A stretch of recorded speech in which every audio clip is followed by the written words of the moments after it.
बीजेपीच्या मार्फत विलेपार्लेमध्ये ऑफिस उद्घाटन करण्यात आलेलं काय? नवरात्रीच्या शुभ दिवशी आज माझ्या सेवालयाचं उद्घाटन केलंय। सकाळी पूजा अर्चना करून उद्घाटन संपन्न झालंय।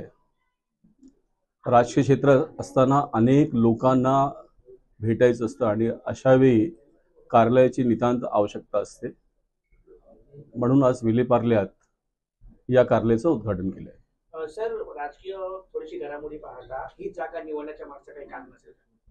माझे आजोबा 1946 ला विलेपार्ल्यात राहायला आले, तेव्हापासून विलेपार्ले माझी कर्मभूमी आहे। तर पार्ला सोडून कुठे मी ऑफिस करायचं?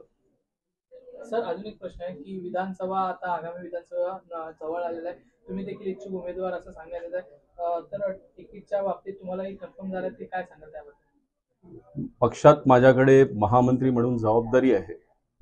मी पक्षाचा एक प्रामाणिक एकनिष्ठ कार्यकर्ता आहे आणि पक्षाने दिलेली प्रत्येक जबाबदारी पार पडण्याची ईश्वराने शक्ती दिली आहे। जर पक्षाने जबाबदारी दिली तर निश्चित करणार। जर पक्षाने जबाबदारी दिली तर मला थोडं विचारायचं वाटतं की स्थानिक प्रश्न या कोणत्या प्रश्नावर नेमका भर असेल?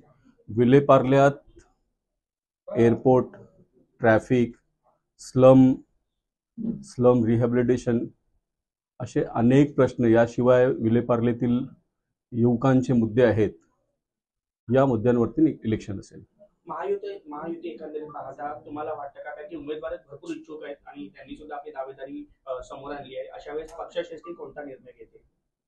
महायुतीमध्ये सामंजस्य आहे। आमचे ज्येष्ठ नेते वेळोवेळी भेटत आहेत आणि तुमच्या समोर योग्य फॉर्म्युला लवकरच डिक्लेअर होईल। सर, एक प्रश्न, नुकतीच एक बातमी आली की उद्धव ठाकरेंच्या हस्ते ठाकरे गटाच्या मशाल गीताचं नाव झालं, त्यात त्यांनी अमित शहाच्या वक्तव्याचा फरशा दसरा मेळाव्यात पाडेल असं वक्तव्य केलंय, तुम्ही या वक्तव्याला कसं पाहता? औरंगजेब सेनेबद्दल भाष्य करण्याची आजच्या दिवशी आवश्यकता नाही। सर, जनतेमध्ये तुमची जे संबंध आहेत, आता जर तुम्हाला जर मत तिकिटीतून भेटून देण्यात आलं तर किती मताने तुम्ही निवडून येऊ शकतात, काय सांगाल त्याबद्दल? विलेपार्ले हा राष्ट्रीय स्वयंसेवक आणि भारतीय जनता पक्षाचा गड आहे। अनेक वर्षापासून श्रम करून अनेक कार्यकर्त्यांनी हे पक्षासाठी काम करून हे गड उभारलंय आणि जर पक्षाने जबाबदारी दिली तर ऐतिहासिक विजय महाराष्ट्राच्या विधानसभेत असेल।